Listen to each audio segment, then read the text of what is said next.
तो हेलो छात्रों, कैसे हैं आप सब। उम्मीद है बढ़िया होंगे, मस्त होंगे। तो आज की वीडियो में हम कक्षा 8 की इंग्लिश की बुक का लेसन 14 को हिंदी में आपको समझाएंगे। अच्छे से एक एक वर्ड समझाएंगे, एक शब्द को, और आप लोग भी सीख पाएंगे। तो हर चीज़ को, यानी कि जो भी वर्ड्स को पढ़ाता हूँ, जैसा पढ़ाता हूँ, आपको अच्छे से देखना है, सुनना है और वीडियो को एंड तक देखना है, ताकि चैप्टर आपको अच्छे से समझ आ सके। ठीक है, तो चलिए फिर स्टार्ट करते हैं। लेकिन यदि आप लोग हमारे चैनल पर नए हैं तो सब्सक्राइब करके घंटा बटन को दबा लेना, ताकि सभी वीडियोज़ की आपको नोटिफिकेशन मिल जाएंगी टाइम से, और वीडियो को एंड तक ज़रूर देखना। तो चलिए फिर हम स्टार्ट करते हैं। तो यहाँ से देखिए कि जो लेसन हमारा 14 है, इसमें है आज़ाद द मार्टायर। ठीक है ना, यहाँ पर आज़ाद यानी कि आज़ाद होता है। आज़ाद नाम है किसका? इनका नाम है ये। ठीक है, एक व्यक्ति है जिसका नाम है आज़ाद। अब इस व्यक्ति के बारे में और आगे जानेंगे चैप्टर में, कौन है कौन नहीं है ये। तो पहले ये दो क्वेश्चन आपसे, दो सवाल पूछे गए, तो इनको कवर कर लेते हैं। ये दो सवाल हैं, जैसे कि हर लेसन में पूछा जाता है। तो पहला सवाल है कि name any freedom fighter from Madhya Pradesh. Madhya Pradesh से, यानी कि मध्य प्रदेश भारत का एक प्रदेश है। ठीक है ना, भारत एक देश हो गया और देश के अंदर एक मध्य प्रदेश है। ठीक है, तो एक मध्य प्रदेश है।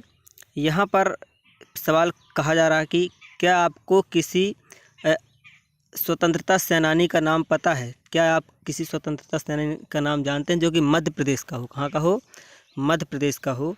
और फिर दूसरा है what do you know about her him.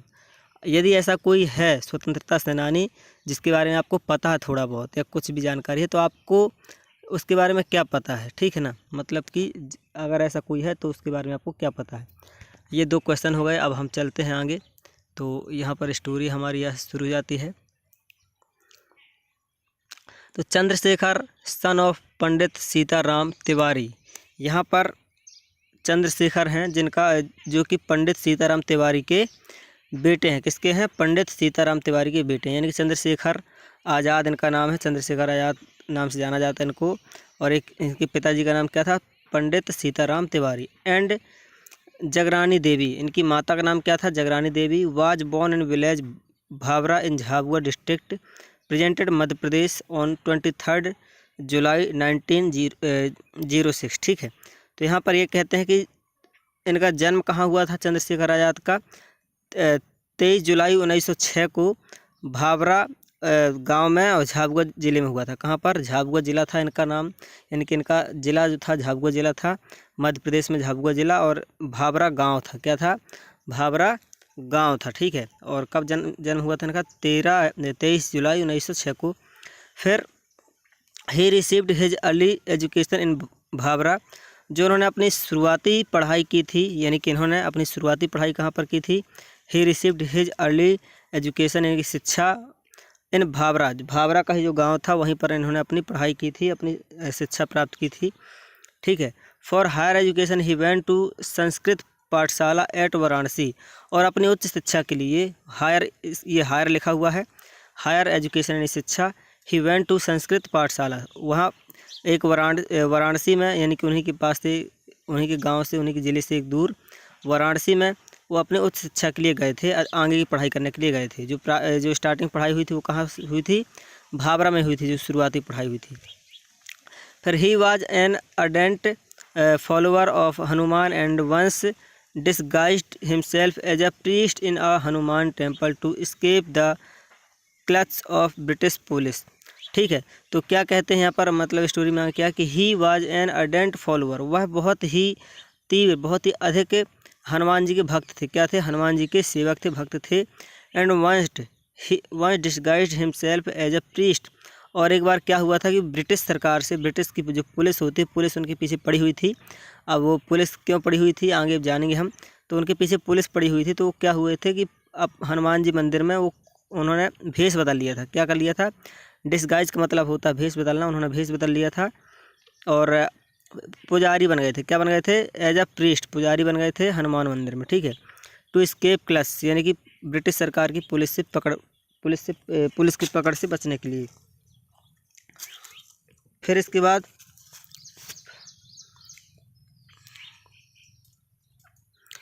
और आगे चलते हैं हम। तो अब यहाँ पर है young Chandrashekhar was attract by the great national upsurge of the non violent non corporation यहाँ पर जो चंद्रशेखर आज़ाद थे, यंग चंद्रशेखर वाज अट्रैक्ट, बहुत ही प्रभावित थे by the great national upsurge of the non violent non corporation movement of 1920 और 1921 under the leadership of Mahatma Gandhi. जब महात्मा गांधी का राज था, महात्मा गांधी की जो नेतृत्व था, जो महात्मा गांधी का समय था 1920 और 1921 में, तब की बात है। तो वहाँ जो चंद्रशेखर आज़ाद थे बहुत प्रभावित हुए किससे, ग्रेट नेशनल अपसर्ज, यानी कि जो बहुत ही महान राष्ट्रीय काम होते हैं, ठीक है ना, जैसे कि अहिंसावादी और इस तरह से जो अच्छे काम होते हैं, तो मतलब कि इस तरह से प्रभावित हुए थे वो।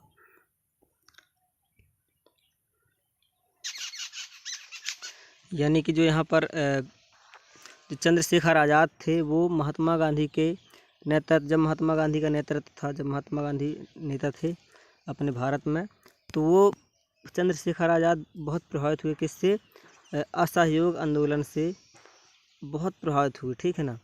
और यानी कि अहिंसावादी के आभार से, यानी कि जो ये होता है उन्नति होती है, इस तरह से मतलब कि लोगों की हेल्प करने के लिए, और असहयोग आंदोलन से बहुत प्रभावित हुई। कौन, चंद्रशेखर आज़ाद। फिर he joined it and was arrested and produced before the magistrate। और फिर क्या हुआ, उन्होंने इस असहयोग आंदोलन को ज्वाइन किया, ठीक है, मतलब कि इस प्रकार का आंदोलन जो लोगों को, गरीबों की हेल्प नहीं होती थी उस समय में, तो उनकी हेल्प करने के लिए एक आंदोलन बनाया गया था एक, ठीक है ना, गरीबों के लिए, गरीबों की भलाई के लिए, गरीबों की सेवा के लिए एक आंदोलन बनाया था, गरीबों के अधिकार के लिए आंदोलन बनाया गया था। तो उस आंदोलन में बहुत प्रभावित हुए और उन्होंने इस दल को, इस आंदोलन को ज्वाइन कर लिया, ठीक है। और जब उन्होंने ज्वाइन कर लिया, he joined and it was arrested and produced before the magistrate. और इनको मतलब कि इनको अरेस्ट भी कर लिया है कुछ समय बाद। जैसे इन्होंने ज्वाइन किया, लोगों को पता चला, पुलिस वालों को पता चला, तो इन्होंने इनको अरेस्ट भी कर लिया गया। फिर उसके बाद मजिस्ट्रेट के आने से पहले, मजिस्ट्रेट के कहने से पहले इनको निकाल भी दिया गया। ही गैव हिज नेम एज आज़ाद, हिज फादर्स नेम एज स्वतंत्र। और जो चंद्रशेखर आज़ाद थे उन्होंने अपने आप को क्या नाम दिया, आज़ाद। क्या नाम दिया, आज़ाद, क्योंकि उस समय गुलाम थे, ब्रिटिश सरकार की शासन चल रही थी भारत में, ठीक है। तो ये अपने आप को क्या कहते थे, मैं आज़ाद हूँ। क्या हूँ, मैं आज़ाद हूँ, मैं किसी गुलामी नहीं कर सकता। और उनके पिताजी का नाम क्या था, स्वतंत्र, मतलब मेरे पिताजी स्वतंत्र हैं और मैं आज़ाद हूँ। And his residence as prison, और जो कहते थे जो मेरा निवास है, मैं कहाँ पर रहता हूँ, जेल में, मतलब कि किसी की गुलामी नहीं करूँगा, मैं भले ही जेल में रह लूँगा, कैद में रहूँगा, ठीक है। प्राइजन में मतलब होता है जेल या कैद खाना, ठीक है। और दिस प्रोवोक्ड द मजिस्ट्रेट, और जो यहाँ पर मजिस्ट्रेट थे, मजिस्ट्रेट को ये प्रोवोक्ड कर दिया, यानी कि मजिस्ट्रेट को बढ़ावा मिल गया, मतलब एक प्रकार से किसी को गुस्सा चढ़ी हो या किसी को गुस्सा दिला दिया, ठीक है ना। तो प्रोवोक का मतलब होता है किसी को गुस्सा दिलाना। तो जब उन्होंने, यानी कि आज़ाद ने ऐसा कहा, ठीक है, तो इस तरह से मजिस्ट्रेट को गुस्सा आ गया। And who sentenced him for 15 laces of a flog. और उन्होंने क्या किया कि who sentenced him for 15 laces of flog. और यहाँ पर उसको किसकी सज़ा मिली, सज़ा बुलाई गई, यानी कि जो मजिस्ट्रेट थे, जो न्याय करने वाले थे जो वहाँ पर, तो उन्होंने सज़ा बुलाई, हु सेंटेंस्ड और him for 15 laces of code, यानी कि वहाँ पर 15 कोड़ों की सज़ा सुनाई इनको। कितने की, 15 कोड़ों। कोड़े बहुत ख़राब होते थे, लंबी और रबड़ के, और उनमें कांटे भी लगे हुए थे, मतलब इस तरह से बहुत ख़राब कोड़ा होता है। तो उनको सज़ा मिली, ठीक है। कितने की सज़ा मिली, 15 कोड़ों की सज़ा मिली, 15 लेसेज ऑफ फ्लॉग, ठीक है।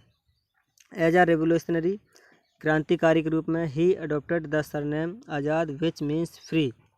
तो उन्होंने क्रांतिकारी होने के नाते अपने आप को, अपना नाम क्या रखा था, आज़ाद, ठीक है ना, जिसका मतलब होता है फ्री, यानी आज़ाद, स्वतंत्र। फिर यहाँ से he wants claimed that as he was named Azad he would never be taken alive by the police.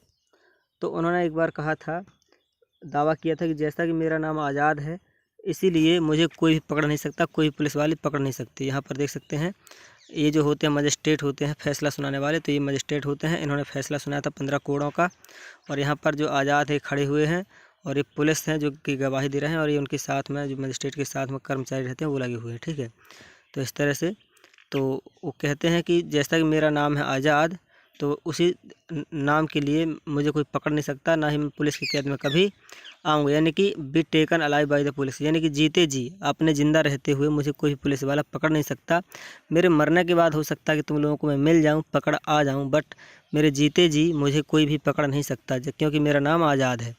फिर इसके बाद ये स्टोरी है, यानी कि ये पैराग्राफ है।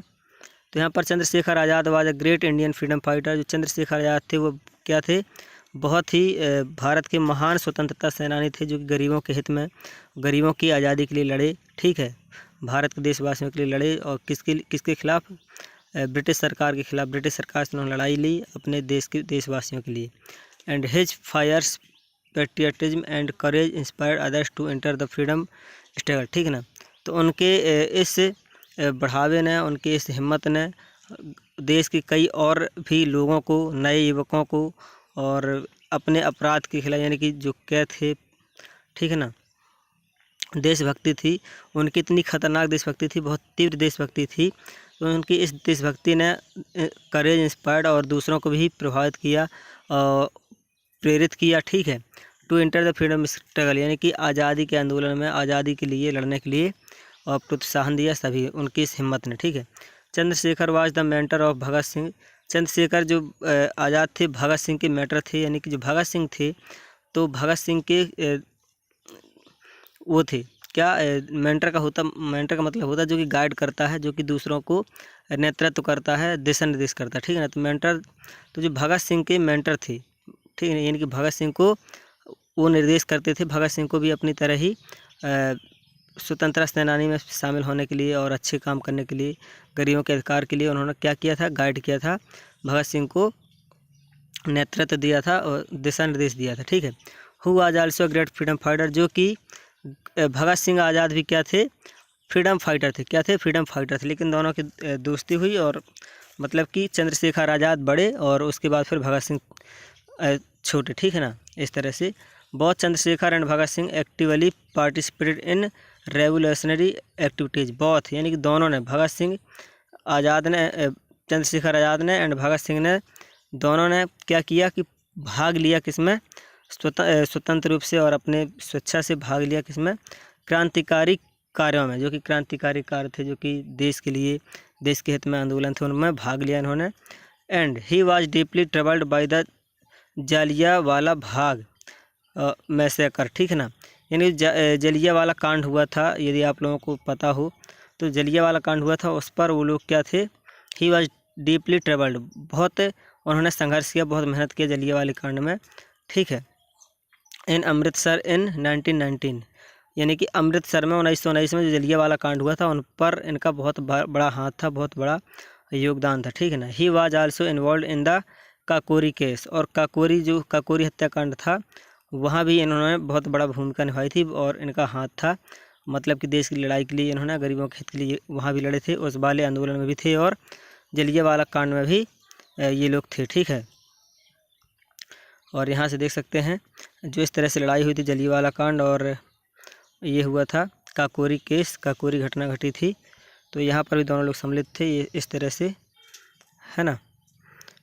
और यहाँ पर फिर और स्टोरी आगे है कि after the suspension of the non corporation movement, असहयोग आंदोलन के सस्पेंशन के बाद, ठीक है ना, he was attacked towards more aggressive revolutionary ideas, ठीक है, उनको और अधिक जाना गया क्रांतिकारी विचारों के लिए, ठीक है, अग्रेसिव रिवोल्यूशनरी यानी कि उत्क्रामक क्रांतिकारी विचारों के लिए उनको और ज़्यादा जानने लगे।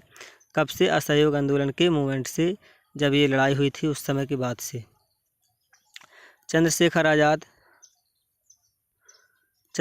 Was a terror for the British police. जो चंद्रशेखर आज़ाद थे भारतीयों के लिए तो अच्छे थे, भारतीयों के लिए लड़ाई लड़ रहे थे, लेकिन वो किसके लिए ख़राब थे, यानी कि जो अपराध थे ब्रिटिश पुलिस, जो ब्रिटिश की पुलिस थी उनके लिए चंद्रशेखर आज़ाद और भगत सिंह क्या थे, खासकर चंद्रशेखर आज़ाद क्या थे, अपराधी थे उनके लिए, लेकिन भारतवासियों के लिए ये भगवान जैसे थे। बहुत भारतवासियों के लिए उन्होंने संघर्ष किया था, लड़े थे, ठीक है ना। लेकिन जो ब्रिटिश की सरकार थी, जो लोग हमारे देशों में राज करते थे, हमारा देश गुलाम था जब, तब की बात है ये। तो उनके लिए चंद्रशेखर आज़ाद क्या थे, अपराधी थे। And he was on their hit list and the British police badly wanted to capture him dead और लाइव। तो जो वहाँ जो ब्रिटिश सरकार थी, was on their list, hit list, ठीक है ना, जो ब्रिटिश सरकार की लिस्ट थी अपराधियों की, उनमें भी इनका नाम था। और ब्रिटिश सरकार पूरी तरह से इनको पकड़ना चाहते थे। He wanted to capture him dead और लाइव, किसी भी हालत में, या तो मृत मिले या तो जीवित मिले। जो ब्रिटिश की पुलिस थी वो जिंदा या मुर्दा इनको पकड़ना चाहती थी, ठीक है। फिर यहाँ से on February 27, 1931 Chandrashekhar Azad met two of him comrades at the Azad park, Alfred park in Allahabad, ठीक है ना। तो 27 फरवरी 1931 को चंद्रशेखर आज़ाद अपने दो साथियों से मिले। किससे? अपने दो साथियों से मिले। Chandrashekhar Azad met two of his comrades, अपने दो साथियों से मिले आज़ाद पार्क में। कौन से पार्क में? आज़ाद पार्क। पहले इसको अल्फ्रेड पार्क के नाम से जाना जाता था, फिर बाद में इसका नाम आज़ाद पार्क रख दिया गया। कहाँ पर? इलाहाबाद में। अपने दो दोस्तों से, अपने दो साथियों से मिले आज़ाद पार्क में, ठीक है ना। He was betrayed by an informer to the British police, और उनको धोखा दिया गया, ठीक है ना। जब ये मिले तो उनमें से एक जो था, by an informer to the British police, और उनको एक इन्फॉर्मर का मतलब होता है जो कि यहाँ की बातें वहाँ पहुँचाता है, यहाँ की बातें वहाँ बताता है, ठीक है। इन्फॉर्मर उसे बोलते हैं। तो कोई ब्रिटिश पुलिस का एक यहाँ की बातें वहाँ करने वाला एक व्यक्ति था जो कि चुगली करता था, पैसों में काम करता था, ठीक है। गुलामी करते हैं लोग। तो किसी ने उनको बता दिया, क्या किया, किसी ने धोखा दे दिया। वहाँ पर जब मिलने गए तो किसी ने ब्रिटिश सरकार की पुलिस को जो है बता दिया। The police surrounded the park and ordered Chandrashekhar Azad to surrender. तो पुलिस आ गई वहाँ अचानक से, और फिर वहाँ जो चंद्रशेखर आज़ाद थे, चंद्रशेखर आज़ाद को चारों तरफ से घेर लिया गया।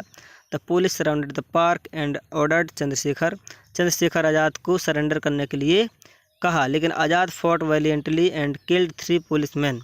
तो जो आज़ाद था, जो चंद्रशेखर आज़ाद थे, वो स्वतंत्र रूप से स्वयं ही अब लड़े और पुलिस के 3 आदमियों को मार दिया। But finding himself surrounded he shot himself, thus he kept his pledge of not being.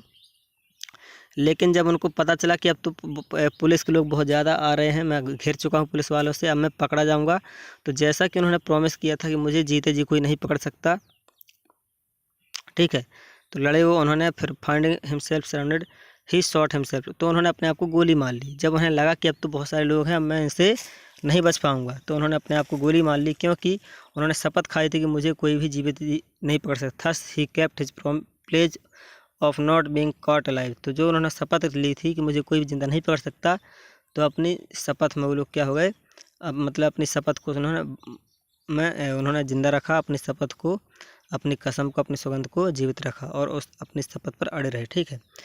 He used to recite his favourite Hindustani couplet, और ही यूज्ड टू रिसाइट, वह कहा करते थे, मतलब उनको आदत थी, फेवरेट हिंदुस्तानी कपलेट, अपने फेवरेट हिंदुस्तानी कपलेट के लिए उनको याद किया जाता है उनको, ठीक है। इस तरह से मतलब कि वो क्या एक मतलब कि कपलेट होता है जो एक भजन टाइप में, एक कविता टाइप में, यानी कि कविता नहीं, सॉरी, दोहा, ठीक है ना। कपलेट का मतलब होता है दोहा। तो यहाँ पर जो चंद्रशेखर आज़ाद थे वो हमेशा एक दोहा कहा करते थे, भारतीय दोहा था। नीचे देखते हैं, दुश्मन की गोलियों का हम सामना करेंगे, आज़ाद ही रहे हैं, आज़ाद ही रहेंगे। मतलब कि उनका एक नारा था, एक दोहा था, एक प्रकार से हम नारा ही कह सकते हैं इसको। उनके जो वीर थे, वीरों के द्वारा नारा ही कहे जाते हैं। तो कहते थे कि दुश्मन की गोलियों का हम सामना करेंगे। जो दुश्मन है, जो ब्रिटिश सरकार, जो पुलिस है, हमारी दुश्मन थी, तो दुश्मन की गोलियों का हम सामना करेंगे, आज़ाद ही रहे हैं, आज़ाद ही रहेंगे। उन्होंने इस तरह से नारा दिया और एक दोहा कहा, ठीक है। To pay homage to such a revolutionary hero of Bharat Mata the state government he decided to institute Shaheed Chandra Shekhar Azad memorial award, ठीक है ना। यहाँ पर कहते हैं कि उनकी श्रद्धांजलि के लिए, होमेज का मतलब होता है श्रद्धांजलि, टू पे श्रद्धांजलि उनके ऐसे मतलब कि वीर और साहसी क्रांतिकारी यानी कि भारत देश के साहसी क्रांतिकारी के लिए उनकी श्रद्धांजलि के लिए भारत सरकार ने Bharat Mata the state government has decided, उन्होंने मतलब निर्णय लिया, इंस्टीट्यूट शहीद मतलब कि एक इंस्टीट्यूट बनाया गया शहीद चंद्रशेखर आज़ाद मेमोरियल अवार्ड के नाम से उनको नवाजा भी गया और एक इंस्टीट्यूट भी बनाया गया। ठीक है। The award will carry an amount of 150 lakhs and be presented at a special function to be organized at Bhopal on बलिदान दिवस ऑफ चंद्रशेखर आज़ाद। ठीक है। तो यहाँ पर उनके श्रद्धांजलि के रूप में उनको 1.5 लाख रुपए मिले थे और the award will carry an amount यानी कि लगभग 1.5 लाख रुपए का जो अवार्ड था उनको मिला था, and presented at a special function, और एक खास अवसर में व्यवस्थित किया गया। भोपाल में बलिदान दिवस मनाया गया था। क्या मनाया गया था? भोपाल शहर में चंद्रशेखर आज़ाद के नाम का बलिदान दिवस मनाया गया था। ठीक है। और वहीं पर बहुत बड़ा फंक्शन किया गया और फंक्शन में जो है 1.5 लाख का यानी कि जो लोगों को दान और खाना पीना ये सब करवा दिया गया उनके नाम पर, उनकी श्रद्धांजलि के रूप में ये सब कुछ करवाया गया, जैसे हम लोग श्राद्ध करते हैं इस तरह से। तो ये वाला चैप्टर हमारा होता है ख़त्म, और इसके बाद ये एक्सरसाइज बची, तो एक्सरसाइज का वीडियो आपको अलग से मिल जाएगा, डिस्क्रिप्शन में आपको लिंक मिल जाएगी उस वीडियो की, एक्सरसाइज वाली की, तो जा कर के आप देख सकते हैं। और इसी के साथ मिलते हैं नेक्स्ट चैप्टर में। तो यदि आप लोग चैनल पर नए हैं, अभी तक सब्सक्राइब नहीं किया तो सब्सक्राइब जरूर कर लेना। ठीक है।